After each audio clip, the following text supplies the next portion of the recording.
വർക്കലയിൽ മദ്യപൻ ട്രെയിനിൽ നിന്ന് തള്ളിയിട്ട ശ്രീകുട്ടി അപകടാവസ്ഥ തരണം ചെയ്ത് ജീവിതത്തിലേക്ക് തിരികെ എത്തി. കൊച്ചി അമൃത ആശുപത്രിയിലെ തീവ്രപരിചരണത്തിനും ചികിത്സയ്ക്കും ശേഷം തിങ്കളാഴ്ച വൈകിട്ട് ശ്രീകുട്ടി ഡിസ്ചാർജായി വീട്ടിലേക്ക് മടങ്ങി. മാതാ അമൃതാനന്ദമയി മഠമാണ് ശ്രീകുട്ടിയുടെ ചികിത്സാ ചെലവുകൾ പൂർണ്ണമായും ഏറ്റെടുത്തത്. 2025 നവംബർ 2-ന് കേരള എക്സ്പ്രസിൽ യാത്ര ചെയ്യവേ ജനറൽ കമ്പാർട്ട്മെന്റിൽ പുകവലി ചോദ്യം ചെയ്തതിനാണ് നന്ദിയോട് സ്വദേശി ശ്രീകുട്ടി ക്രൂരമായ ആക്രമണത്തിനിരയായി മാരകമായി പരിക്കേറ്റത്. അതിനുശേഷം തിരുവനന്തപുരം മെഡിക്കൽ കോളേജ് ആശുപത്രിയിൽ 1.5 മാസമായി തീവ്രപരിചരണ വിഭാഗത്തിൽ ചികിത്സയിലായ ശ്രീകുട്ടിയുടെ കുടുംബത്തിന്റെ ആവശ്യപ്രകാരവും മുഖ്യമന്ത്രിയുടെ നിർദ്ദേശപ്രകാരവുമാണ് പെൺകുട്ടിയെ ഡിസംബർ 25-ന് കൊച്ചി അമൃത ആശുപത്രിയിലേക്ക് മാറ്റിയത്. തലച്ചോറിനേറ്റ ഗുരുതര ക്ഷതം കാരണം ബോധമില്ലാതെയും ശ്വസിക്കാനും ബുദ്ധിമുട്ടിയിരുന്ന അവസ്ഥയിലായിരുന്നു ശ്രീകുട്ടി അന്ന്. അമൃത ആശുപത്രിയിലെ ഫിസിക്കൽ മെഡിസിൻ ആൻഡ് റീഹാബിലിറ്റേഷൻ വിഭാഗം മേധാവി ഡോക്ടർ രവിശങ്കരൻ, ഡോക്ടർ ആനന്ദ് രാജ എന്നിവരുടെ നേതൃത്വത്തിലായിരുന്നു തുടർ ചികിത്സ. കൈവിട്ടു പോകുമായിരുന്ന മകളുടെ ജീവിതം തിരിച്ചുപിടിച്ചത് അമൃത ആശുപത്രിയിലെ വിദഗ്ധ ചികിത്സയിലാണെന്ന് ശ്രീകുട്ടിയുടെ അമ്മ പ്രിയദർശിനി പറഞ്ഞു.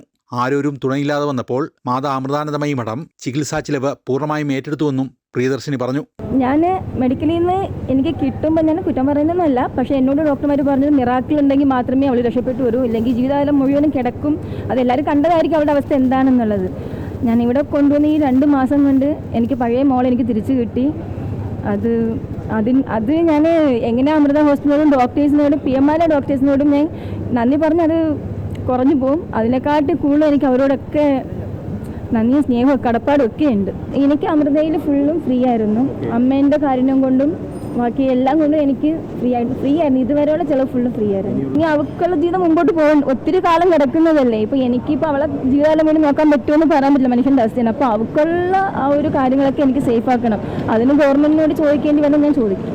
ENT, ophthalmology, orthopaedics, neurology, endocrinology, gastroenterology വിഭാഗങ്ങളുടെ ഏകോപിപ്പിച്ചുള്ള പ്രവർത്തനമാണ് ശ്രീകുട്ടിയെ ജീവിതത്തിലേക്ക് തിരിച്ചു കൊണ്ടുവന്നത്. ഇപ്പോൾ തനിയെ ഭക്ഷണം കഴിക്കുവാനും നടക്കാനും സംസാരിക്കുവാനുമുള്ള ശേഷി വീണ്ടെടുത്തതും ശ്രീകുട്ടിയുടെ കുടുംബം വലിയ അത്ഭുതത്തോടെയും ആശ്വാസത്തോടെയുമാണ് കാണുന്നത്. തുടർ ചികിത്സയ്ക്കായി സർക്കാരിൽ നിന്ന് സഹായം ലഭിക്കുമെന്ന പ്രതീക്ഷയിലാണ് കുടുംബം. അമൃത ന്യൂസ്, കൊച്ചി.